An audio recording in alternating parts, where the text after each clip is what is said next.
Hello, I'm the Dark Master, and welcome back to the Kirby Right Back at Ya Retrospective.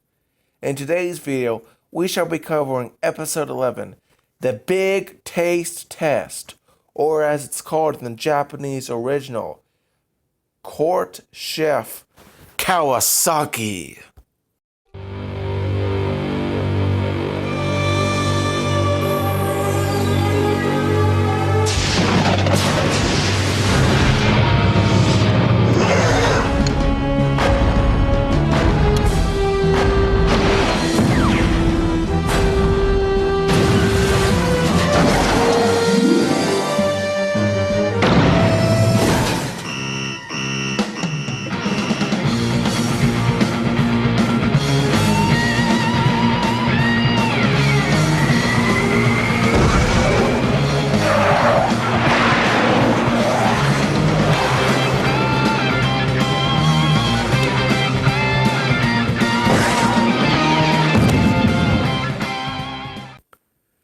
Before we start, I want to state that this episode is the last to be released in the proper order by the 4Kids television channel, alongside the anime's original order.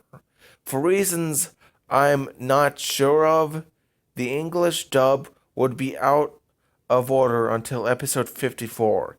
Yes, we'll cover this more next time, but it's worth mentioning here, as this is the final episode until episode 54, where the episode release dates line up. The episode, true to its name, focuses on Kawasaki, and it opens to a shot of Castle Dedede.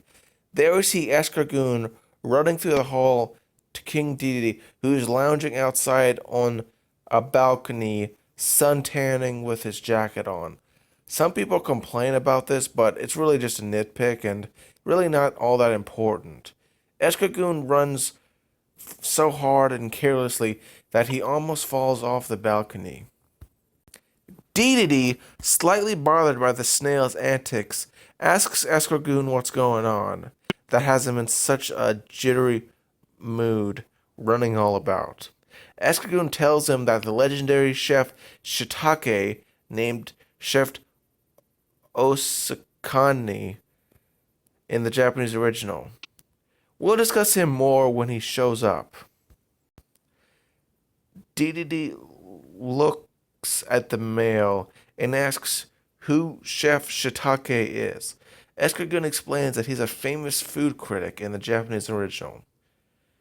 It is stated that he wrote the cookbook titled The Long Journey in Search of Different Flavors in the Universe. Whereas in the English dub, he is stated also to have hosted an infomercial, and the book is changed to the title of A Crock of Shitake. What a wonderful pun. Boo!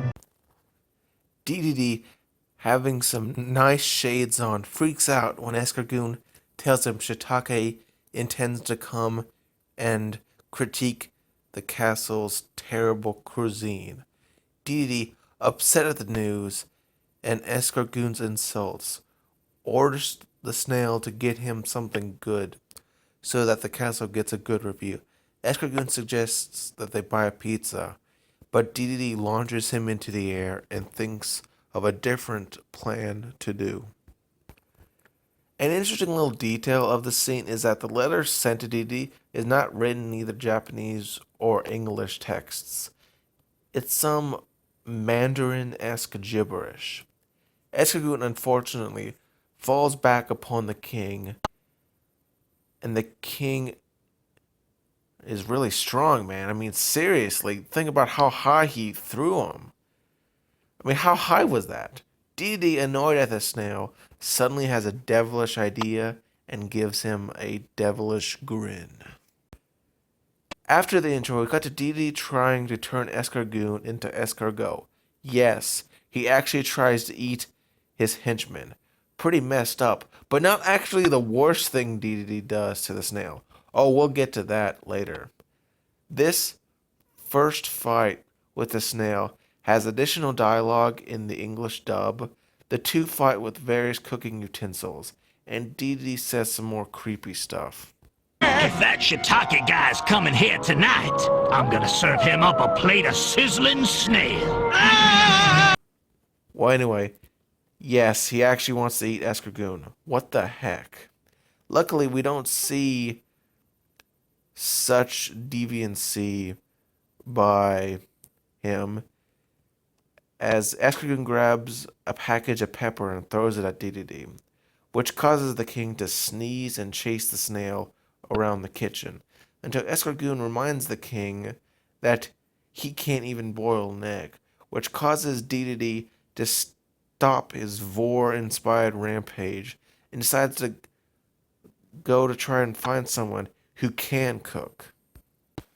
We then cut to Chef Kawasaki's restaurant. There, Tiff and her family are eating.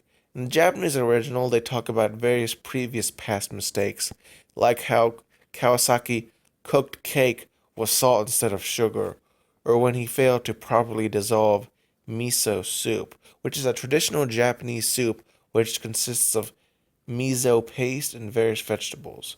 While in the English dub, they just say the food is bad. So a bit more direct, but I guess it makes sense, as probably most Americans, especially back then, probably wouldn't know what miso soup is. And well, in this scene, there is only the instance where the food depicted is even slightly bad. Even then, though, it's more like it looks like it was sloppily made. I always find it odd how in anime, artists draw food material even when it's supposed to be gross, like just amazing. I think it has something to do with like the traditional culture and how they want the form itself to be perfect even if the food is supposed to be bad. Because understand this is the worst looking food in the entire episode. And even then, it doesn't really look bad, it just looks a little jumbled. The family all try the food, finding it to be utterly revolting, with Sir Ibram going as far as to say it's a public menace. Who knows what harm it could do? Tough asks Kawasaki what's the deal with the frying pan he's clutching so closely. Kawasaki answers, it is something he's had since cooking school. The exact story is changed between the versions, with the Japanese version having a heartwarming tale of how he got the pan as a gift from his teacher. This is unfortunately changed in the English dub to him saying how he was beaten with it after his teacher took one bite of his final exam, which is a bit of a downgrade. Tough expresses his shock and gives his food to Kirby, who, having no taste at all, eats it as well as Tiff's food. Then Dee arrives with escargoon to tell Kawasaki that he is being appointed the court chef. Chef Kawasaki, amazed at the news, faints. Man, he's fat. In the Japanese original, Dee is shown standing over the unconscious chef.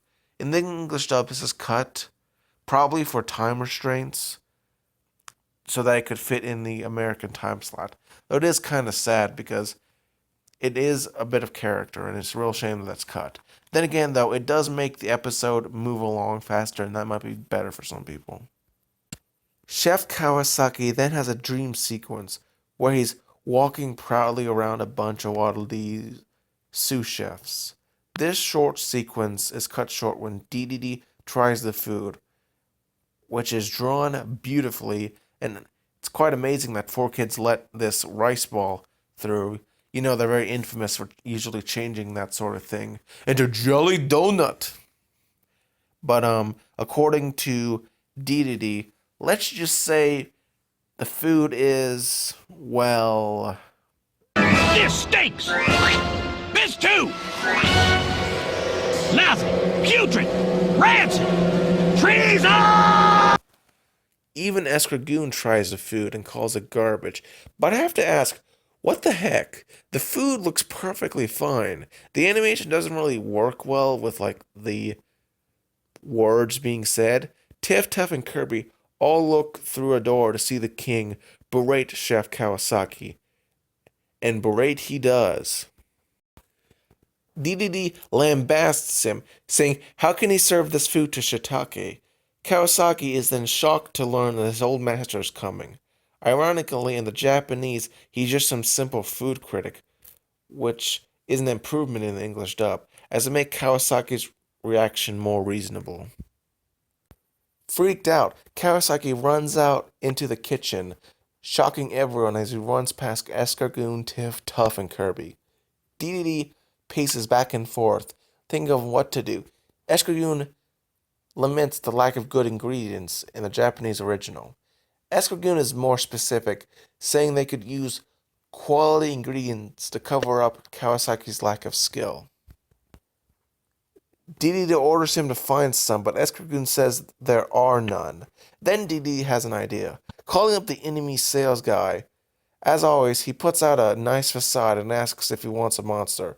DD, however, surprises him by asking for some high-quality ingredients. Despite the rather odd request, the enemy sales guy sends over something handy. Not actually ingredients, but a book. Kinda cheating, and that's not really the ingredients, just a book about them. Seems kinda scummy. The Japanese original, the book is titled The Terrific Gourmet Food Material Encyclopedia. This is changed in the English dub to the more simple Encyclopedia of Food. Also, the English dub removes the spork and spoon on the cover. DDD points out, as I have said, that they still need ingredients, to which the enemy sales guy recommends that they look at page 250. Going to the page, they see the supposedly greatest ingredient, Zebon. This is a reference to an obscure NPC originating in Kirby Dream Land 3. It only appeared in that game and Kirby 64. In the games, they don't actually harm Kirby. They just sort of shoot him off in various directions, kind of like the barrels from Donkey Kong Country. Ironically, this cameo is based off Zebon's official artwork, which is actually has a color error. For you see, his mouth is pink, whereas in the games, it's black. It's kind of interesting that they didn't fix that for the anime, even though they had more time to work on it. That's very interesting. Another interesting detail is that the Japanese original has some English written on the page, which says, "By the taste that the universe is rare, cook's admiration, it has never been moved to the mouth, even with this me. Food material Zebon of the vision." Really, just a bunch of gibberish. This is replaced with lines in the English dub, likely due to the words not really meaning anything. Really, it's just, it's interesting that they write in English but can't even be bothered to actually make a coherent sentence. DDD then has a sudden idea. We then cut to Chef Kawasaki, who is in a library, looking through various cookbooks, looking through them for help to impress his former master. Interestingly, in the Japanese original, some of the books actually have English text on them. For example, there is Table Manners, Food Material Encyclopedia. The English dub just airbrushes that out, and I can kind of understand for like Table Manners, but I really think they could have easily fixed Food Material Encyclopedia easily. That maybe didn't need to be censored. While lamenting on the lack of good cookbooks, Kawasaki puts his head down. DDD and Escargoon sneak in and put the new cookbook where he will see it. Seeing the new cookbook, he opens it, and on page 250, there is Zebon, which has been changed significantly as it's now Kirby! Zebon? Yes, Kawasaki. Dedede and Escargoon laugh at their evil plan. Interestingly, in the Japanese original, before seeing the cookbook, he indirectly reveals part of the reason he's so bad at cooking is that he failed to study more. Man, I've been in that boat. And that he cut his home EC class. This was removed from the English dub for reasons I'm not quite sure of. We then cut to outside where Tiff, Tuff, and Kirby are playing. We also get a cameo of Lololo and Falala and Tokori. Luckily, the horrid bird doesn't say anything to spoil the episode's mood. As Kawasaki arrives, he asks if he can borrow Kirby for some help in the kitchen. The pair are okay with it at first, but notice Kawasaki is acting a bit off kilter today. He does act a bit weird when they ask him the question of why he needs the tasteless Kirby, but don't press the issue as Dedede and Escargoon cackle at their ingenious plot, looking over from the balcony. After a commercial break, we then cut to Kirby doing some neat little tricks for plates, and that's just adorable. I mean, look at that. Kawasaki, having turned the boiling water on, offers Kirby a bath in boiling water. Kirby's really tough because normally that would have been extremely painful. But then again, he just plays it off like it's a warm bath. Tiff and Tuff arrive secretly to see the odd goings on.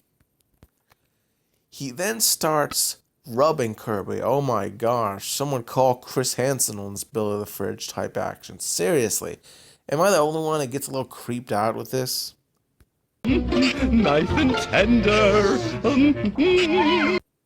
Yeah, you could definitely take this out of context.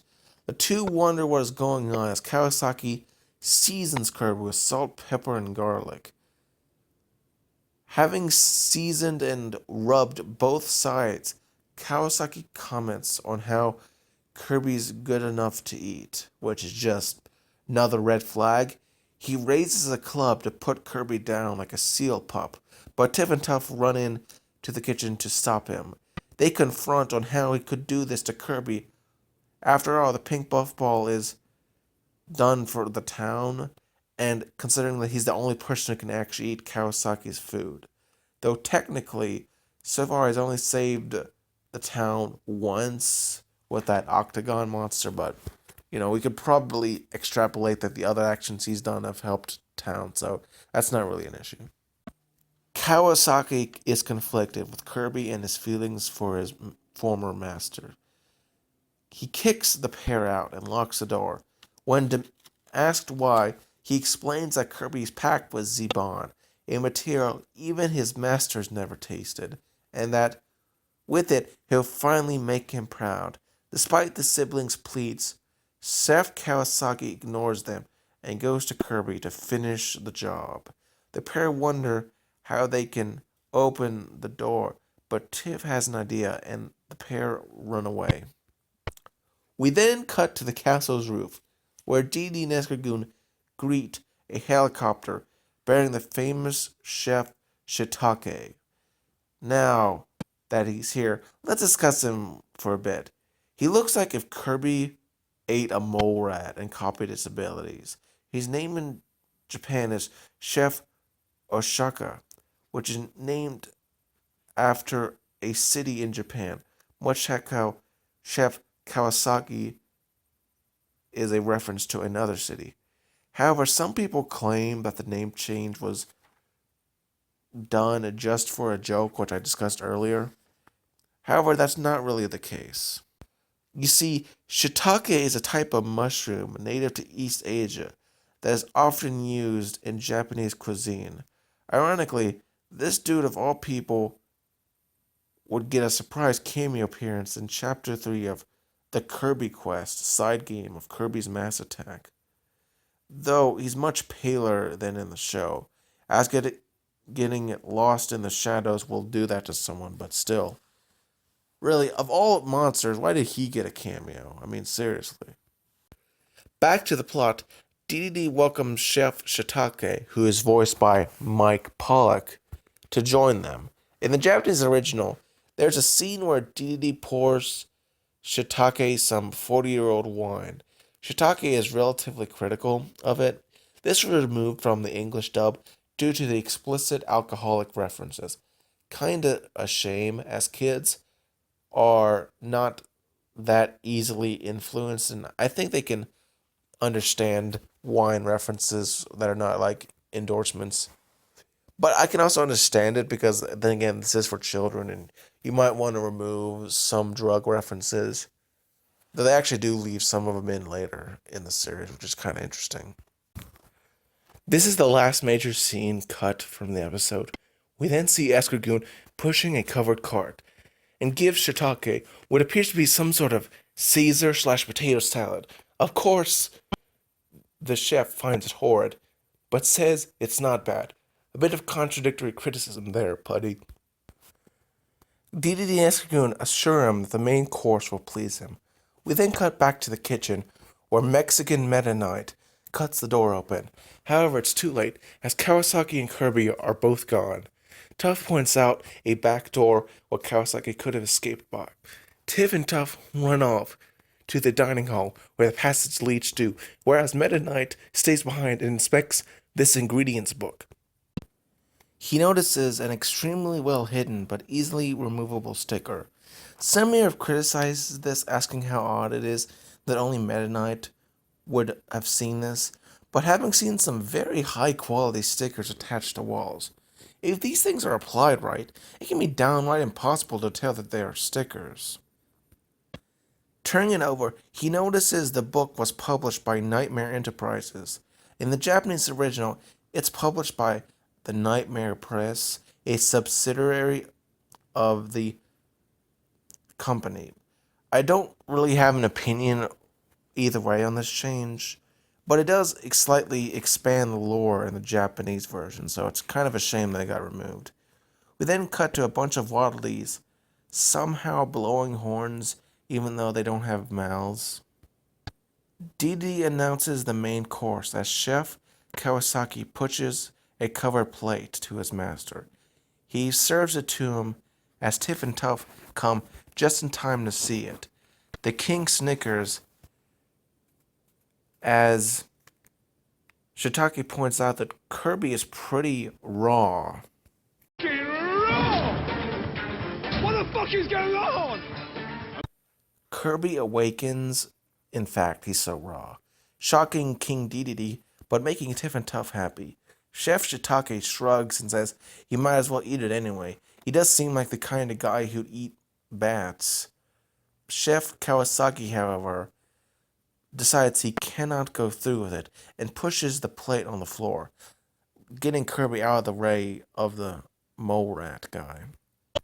Shitake scolds his supposed student, asking how dare he, but Kawasaki says they couldn't cook Zebon. Shitake then further berates Kawasaki, but goes too far when he insults the frying pan. You're not the master! What was that? Imposter! The master would never ever call this frying pan a filthy grease pot! Knowing that his master would never act in such a manner towards his own frying pan, he calls him an imposter. Meta Knight then appears, posing on a statue, revealing to everyone that this supposed chef is filled with Shitake, and that this is a monster sent by enemy to kill Kirby, and that DDD tricked Kawasaki into thinking Kirby was Zebon. So it's kind of the two different evil plots converging on one another. In the Japanese original, Dee and Escargoon wonder if they gotta pay for the monster. But this is changed in the English dub to them musing over why Shitake didn't smell of garlic. Why? Why, Escargoon, do you find it odd? In the episode, it was definitely not mentioned that shiitake normally smells like garlic. It's just some weird line that I can't quite understand. Exposed.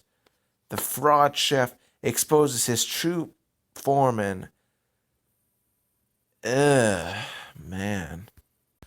Okay, so Popon is another enemy from Dreamland 3, much like Zebon, and I have to ask, out of all the enemies from that game, why this one? I mean, he looks like a pool toy with googly eyes glued on, and the CGI is just terrible. I mean, to be fair, the enemy design is so poor that no matter how good the CGI was, it was still likely would have looked really odd. I mean, but still, man, how does the CGI keep getting worse?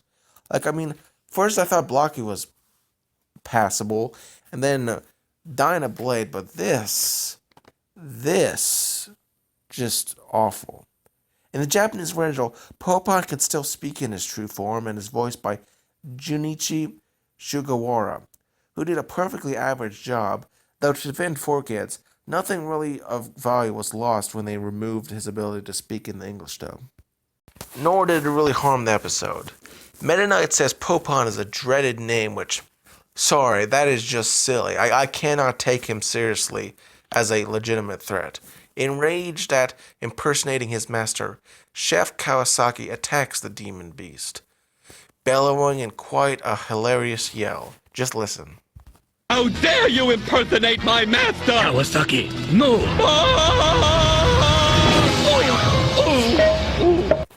Popon powers up, though it just looks like he cut some cheese, and attacks, throwing green ball segments that explode into an acidic liquid upon hitting something.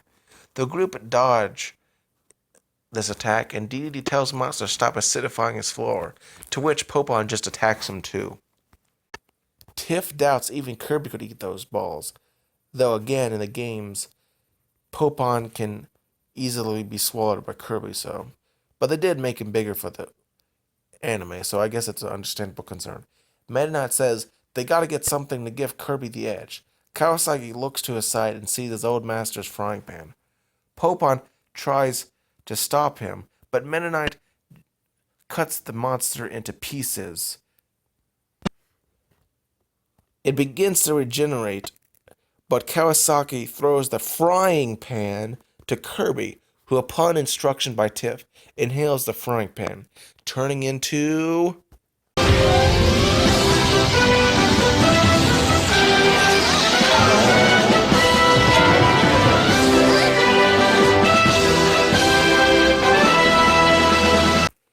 Yep, this is Chef Kirby, who makes his debut in this episode, first appearing in Kirby Superstar in 1996 as a one-use ability. Here it is expanded into a full-blown ability. Appearance-wise, it's very similar to the old game, albeit with a slightly more detailed toque blanche. That is the proper French term for what people call a chef's hat. Popon and Kirby stare each other down, and Popon goes on the offensive, attacking Kirby with his acidic spheres. Kirby uses his frying pan to hit the projectiles away. Tiff is amazed, while Meta Knight in the Japanese original comments that such a skill is rare among Star Warriors. Which, I mean, how often does one fight a Popon-like monster? Or is he referring to the copy ability? In the English dub, this is changed to a more comedic statement where it complements Kirby's backhand. Don't really have an opinion on that, so let's move on. Tired of the back and forth, Popon charges at Kirby, to which Kirby dodges. Popon chases the puffball, leading to the destruction of several pillars. He then attacks with acidic spheres again as Kirby bounces them back, but falls over as he gets a little tired, and one of the spheres almost lands on Escargoon and Dedede. Tuckered out, Kirby looks in fear as the dreaded Popon looms over him. Luckily for him, Kawasaki returns with some flour from the kitchen. He throws it at the pool toy, and with the help of Meta Knight, coats the beast in a flour. like some YouTube prank gone horribly wrong. Despite being somewhat ineffective, this distracts Popon long enough for Kirby to regather his strength. He enlarges his frying pan, smacking Popon with it, and sends the creature flying, and I mean straight through the atmosphere, towards the sun, with just enough distance to fry it, and it comes all the way back down, golden brown and delicious. There have been some criticisms of this, and honestly, it's not all that surprising. I mean, Kirby has survived like explosions in the games and has literally punched Popstar into two pieces. So this isn't really all that out of character, I can assure you. After seeing the monster's fried demise in the Japanese original, Escargoon laments about how the plan failed. In the English dub, he just says he's going on a diet.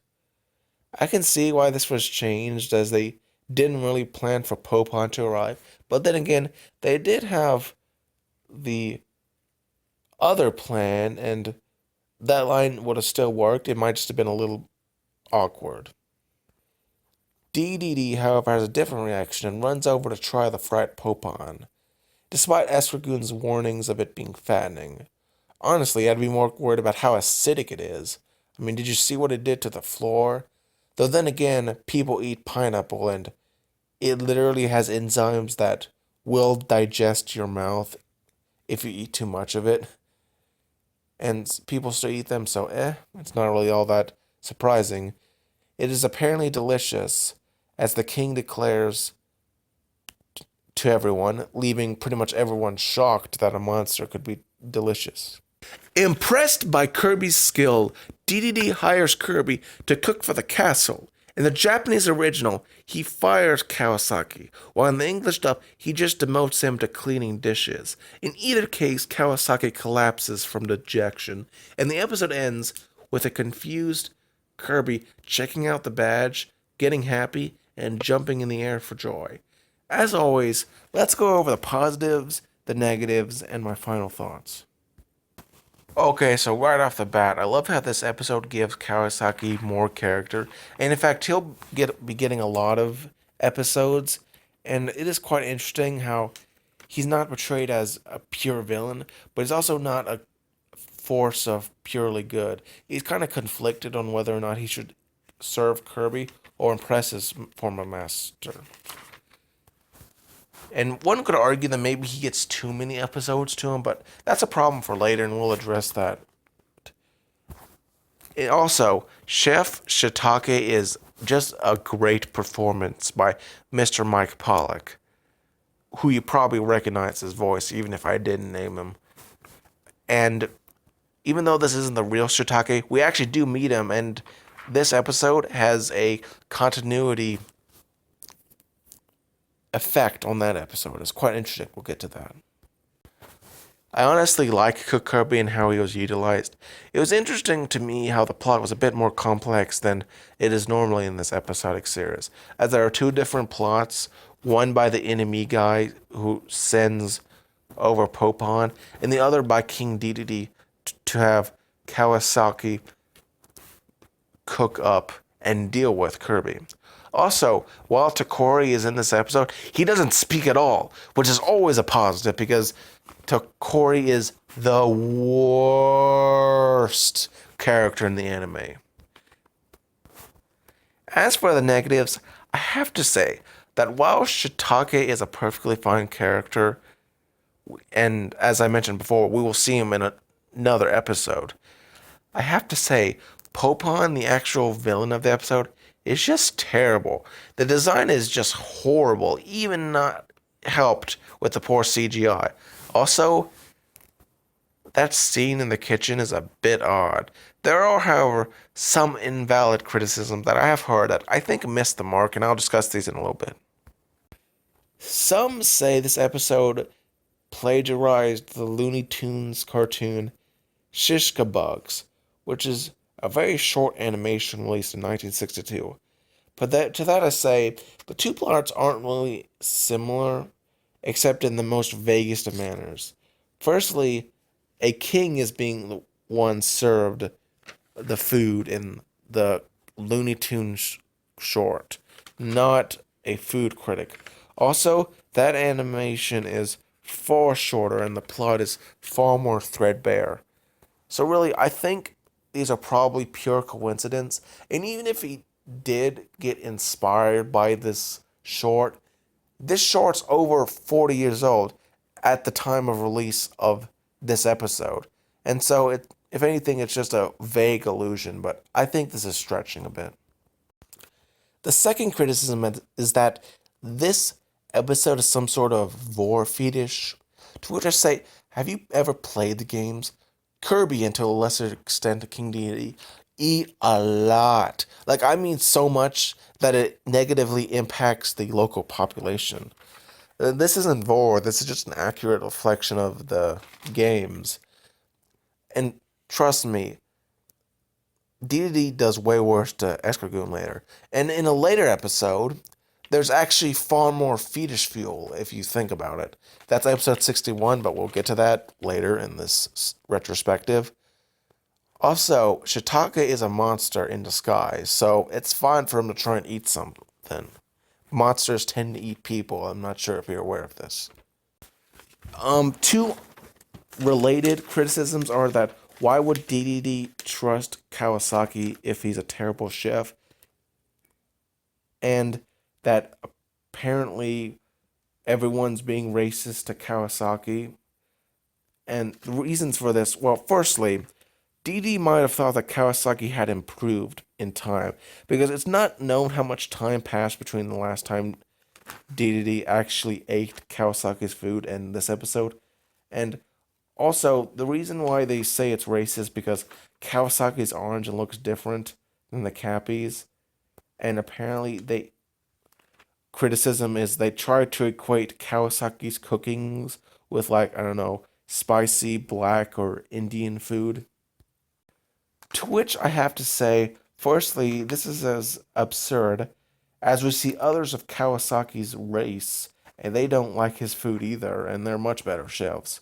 Also, just so we're clear, the left has proven for the last 4 years that you can't be racist to orange people. Like, how many Trump jokes are a bunch of Snickers on his skin tone? Like, seriously, like, they wouldn't make these jokes about Obama's skin tone, I tell you that much. But, like, it's very funny. No, they're not being racist to Kawasaki. He's just a really bad chef. Now, I'll grant you the animation doesn't really convey that as the food looks delicious, but that's more of an animation problem than a deeper underlying thematic racism problem. Frankly, this just seems to be another one of those fake controversies that people stir up to cause problems. Overall, this is a fine episode. It has some flaws, but it's perfectly good if average, and I would watch it if you want to have a good time. I'm the Dark Master, and join me next time for the Kirby Right Back at Ya Retrospective. Have a great day, everybody.